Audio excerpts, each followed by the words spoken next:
Hey guys, welcome back to the WODdoc Project365, episode 127. Here's what we got today. We're talking this little triangular fibrocartilage complex. They call it the TFCC.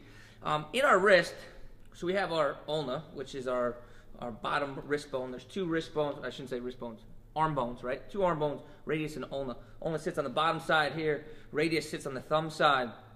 When we're doing high volume cleans or front squats, that's the two that kind of get you the most.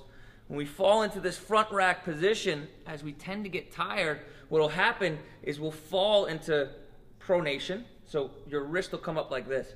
And a lot of times we'll get stressing of this outside area here.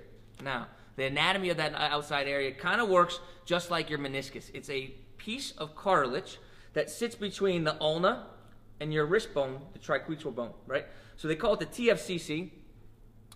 Triangular fibrocartilage complex. Now that sucker could get irritated or it can tear, right? Either case, it's kind of bad news. It seems to be like a long chronic injury that takes weeks to months sometimes to heal. So for one of those things that we're going to try to do to prevent that or try to take care of this area is a little muscle mashing. So here's what we're going to do. Step one is we're going to kind of work this whole ulnar side, right, of the forearm. Next, we're going to get some pinpoint tissue mobilization right over that fibrocartilage complex, the TFCC. And the way that we find that is we put our finger on that little styloid process, that little process that's at the end of the wrist there. You can see mine because it sticks up a lot. It's right there. So if you could see that little spot, that's where we want to mobilize. Correct?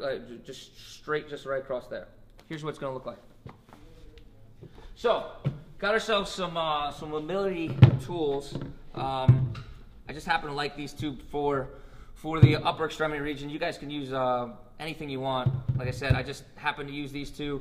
If not, get two balls, tape them together. But either way, this one works well.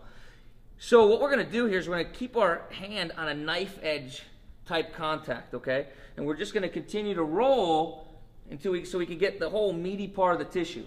Now, if you want to stand up and you get on a ball here, you're going to put a fair amount of pressure here. Now, you can go to the outside, turn the palm up a little bit, preface a little bit of the extensor tissue, right? Or you can turn the palm a little bit down, okay, and preface some of the flexor tissue. But in both cases, we want the ulnar side of the wrist. So, spend a couple minutes here. Remember to keep those, or change those 10s into 5s. That's what we're always trying to do. We get over a 10, kind of work it out, turn the 10 into a 5, move on. Once we do that, and that's one of the things that I like about this sucker, it's small, right? It's actually the smallest mobility tool that I found. It works really well for this case. Remember, just a little recap, the way I find my TFCC. All right, I'm going to look right here. I see my radial process, my ulnar styloid process, right? So I go right there, and I'm going to push on, this is called my piezoform right here, but you can see that area that moves right there. Put my finger right there. That's where the mobility tool is going to go. You can feel it sink down into there, okay? Now all I'm going to do, put a little bit of pressure with my thumb, and I'm just going to roll over top. Once I do that, and I get that mobility tool settled down in there, now all I'm going to do is make little tiny rolls. I'm not going to go ba-bump, ba-bump, okay? I'm not going over both the bony prominences. All I'm doing is I'm getting it nestled down in there, back and forth, and now I'm making little tiny mobilizations. You can see that's hardly anything, maybe a ½ inch on each side, okay? Then, what I'm going to do when I get done is I'm going to retest that position, okay? And see if it reduced my pain on the outside of my wrist here. Actually, technically, in anatomical terms, it's the inside of your wrist, but you know what I mean. Thumb side, we'll call it thumb side, pinky side, okay? So guys, that's what we're working on today. Mobilize that TFCC, triangular fibrocartilage complex. See if that helps our front rack position. Until tomorrow, we're optimizing function to optimize performance.